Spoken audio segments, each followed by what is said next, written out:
Hey YouTube, this is Steve from Average Joe's Fantasy Football, and we've got your 10 players that we believe should be your must-haves as far as sleepers in your redraft season. We are now into July. We are going to into redraft season. There's a lot going on. I'm super excited. I'm going to be doing mock drafts every single week to prep you for your redrafts that are coming up. Most of you are probably going to start drafting, I would say, the beginning of August to the end of August. Some may already be drafting now. Obviously, if you're looking for Dynasty content, make sure you guys are subscribed to the channel because we've got some great Dynasty content we've been talking about all summer long. So you guys get ready for that. But again, this is for redraft, always based off of full PPR or half PPR. But these are 10 sleepers I believe you must have this season. Now, the first person I want to talk about is going to be Danny Dimes. Daniel Jones does not get the respect that he deserves. And I hate to say it, as a Cowboy fan, it's hard to swallow, but as far as fantasy goes, Daniel Jones does a phenomenal job. He has been finishing mock drafts right now in ADP as QB 13. He finished QB 9 last year. I do expect him to be in that range, QB 9, QB 10. So most of us probably play in 12-man leagues. He should be a QB 1 that is drafted. He's being drafted outside of that. And I understand, obviously, there are other players that, you know, you might have some excitement around, right? That didn't really do really well last season. But I'm seeing players like Kyler Murray going ahead of him, Russell Wilson, Bryce Young, Trey Lance. Like, those are players I'm seeing drafted before Daniel Jones, and I'm not understanding why. Maybe Russell Wilson, right? Everyone believes in what Sean Payton could possibly do, but the others should not be drafted before Daniel Jones. Now, the other player I want to talk about is going to be GENO Smith. GENO Smith finished QB 5 last year, but he is being put as QB 17 in some drafts I've seen. Not always, but he's falling down into the 10 to 12 mark. Do I expect him to be QB 5 again? No, but I do expect him in the range of 7 to 9. I think that's going to be a sweet spot. Adding, a Smith Jigba, Charbonnet, still having Metcalf, Kenneth Walker, Tyler Lockett. That offense is going to be super explosive. I love what they've got around him. I know a lot of people don't believe in the GENO Smith hype. I get it. He's done it one great year, and you're like, okay, well, let's see if you can do that again. I do. I'm a believer. I believe he can absolutely do that. Let GENO Smith fall. I would love to take him later on in my round so I can get some really solid receivers and running backs ahead of him and still have a top 10 quarterback. Absolutely. Now I'm going to jump into the running back position. I've got ISIAH PACHECO. Right now, he is RB 29 in most ADPs. He showed flashes, especially in the playoffs last season. Now, I understand the hesitancy on drafting him early, right? You're not expecting him to be an RB1, and I don't expect you to expect that. But he's being drafted outside of the RB2 category. He is absolutely a strong RB2. There's no reason you shouldn't. I understand there's a lot of, I would say, 40 to 45% snap share with him. You've got McKinnon, who really showed up last year. You still got Clyde Edwards-Helaire. Nobody knows how this offense really plays out. I think it's still going to run through Pacheco. I think he showed the flashes and the ability. What he did in the Super Bowl, what he did in the playoffs, really, truly cemented him as becoming the RB1. And again, let him fall to RB29. I will gladly take him as my RB3 if I can get him in that spot. Damien Harris is another running back that's getting no respect. I get it with his injuries last season. He's finishing in ADP as RB37. He's my sneaky pick this season as far as running backs go. I know you got James Cook. I get the excitement around him. I know this offense can be explosive.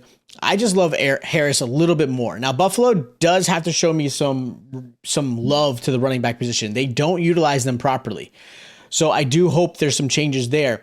And I get everyone's going to go after James Cook, and you're more than welcome to. But I like Damien Harris a little bit more because he just screams goal line back. He screams he's going to be the RB1 in this offense where James Cook is the change of pace, the explosive back outside the backfield. He's the one, helping move some chains, but really it's going to fall into Damien Harris. And I expect him to really steal some of those goal line work, which is why I love him there. SAMAJE PERINE is another guy. I'm not expecting you to absolutely go after him, but if he falls to you in late rounds, especially if you have Javonte Williams, or if you're just looking for some depth, maybe a flex play here or there, or just filling your bench, PERINE is an absolute steal. He's finishing as RB39. I understand Javonte is expected to be back week 1. I don't quite buy it. I do believe if he does play, he's going to be on a limited snap share for a few weeks. That's just my take. Just really kind of listening to other doctors talking about this throughout the fantasy world and what kind of injury he did really take on. PERINE is definitely a great handcuff. And again, he's somebody I'm putting on my bench if I can.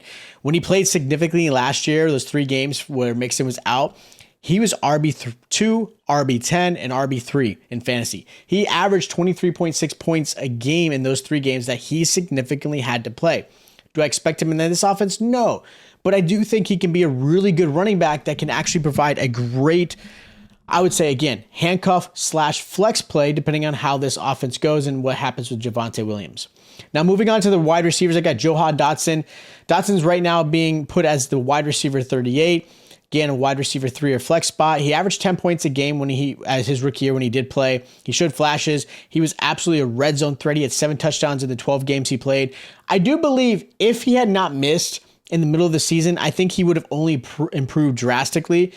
He's got the potential of being a really good flex play. I think he's going to be a nice little steal. Really low end wide receiver 2 at this moment, but a strong flex play that I feel no one's talking about. I know Sam Howell is there. Nobody knows what's going to happen at the quarterback position, but having McLaurin on the outside only helps Dotson, and Dotson definitely showed some big time play. Another receiver is Drake London. Wide receiver 27 right now, just outside the wide receiver 2 mark. I understand Pitts is back. Pitts being out last season helped Drake London for sure. But I think with Pitts there, Bijan Robinson, Tyler Algier, I think this offense is going to be awesome. Obviously, it's going to be geared towards running. Totally get that. With that said, defenses are going to have to focus on stopping Bijan and stopping Algier, which is going to actually, I think, only help Ritter and obviously getting to his wide receiver and his tight end. Pitts will definitely be the number 1 target. With that said, they're going to focus on that. I think Drake London still takes advantage of this run-heavy offense and the fact that they're going to put a lot of emphasis on trying to stop Kyle Pitts because of his unique talent at that position. London's going to eat, and I love it. Another receiver is Ridley at wide receiver 28.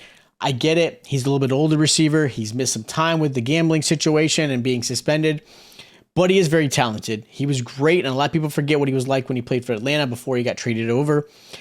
He could definitely be the wide receiver 1. He is expected to be the wide receiver 1. And Christian Kirk last year as the wide receiver 1 for this Jacksonville Jaguars team finished wide receiver 11. I love what this offense is going to be like. Ridley, Ingram, Kirk. I mean, this offense is going to be fantastic. You still got Etienne in the backfield. I expect Ridley to be a top 15 wide receiver. He's not being treated that way. He's definitely a steal if he's falling in this late round as far as receivers go. I'm going after him. Another position I want to talk about is going to be the tight end position. I got Tyler HIGBEE. He finished tight end number 6 last year, but he's being drafted as tight end number 15. The disrespect. Cup being out obviously helped Tyler HIGBEE a lot last year, but he also didn't have Stafford all season, right? Stafford had some injuries. There were some concerns there. With Stafford back, with Cup back, I still see success for Tyler HIGBEE. He does not get the love as far as the tight end position goes. And I get it. Tight ends are such a hard position to draft. You either get Travis Kelce, Mark Andrews, and that's it. Everyone else just falls off drastically. I get it. Obviously, if you're in a premium tight end league, this is going to be way more important to you. So don't sleep on the tight end position, but I do like Tyler HIGBEE a lot. Now, OKONKWO, tight end number 14. I don't get it. He's definitely in an offense that isn't going to throw a lot. Tannehill is obviously taking a step back in the Tennessee offense. There were some QB changes, right? You had Willis play a little bit. Tannehill's still the guy. I do expect him to bring his tight end along with the ride. I do expect him to be better than a tight end 14 ADP at this moment. He, like I said, he had flashes. There were definitely some concerns. This whole offense is a mess. Derrick Henry obviously is their stud. They're still concerned with that. Haskins now dealing with some legal troubles. Tyjae Spears, if you guys haven't got it, make sure you keep that name in there. But again, this offense is going to go through somebody. Is it going to be Burks? Maybe. I like Treylon Burks as a dynasty play. I don't like him in redraft at this moment. Maybe a sneaky flex, but I like Chigo as absolutely a great tight end option. Again, because there's only so many you can go after. So those are my must grabs as far as sleepers, my top 10 there. Again, if you guys have any questions, hit me up in the comments down below. If you guys are new to the channel, make sure you guys are subscribed. Make sure you hit that like button as well.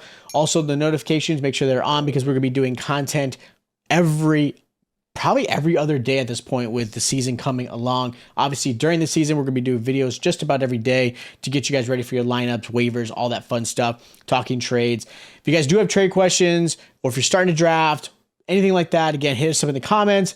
Make sure you're subscribed. Make sure you hit the like button. And I'll check you guys out next time.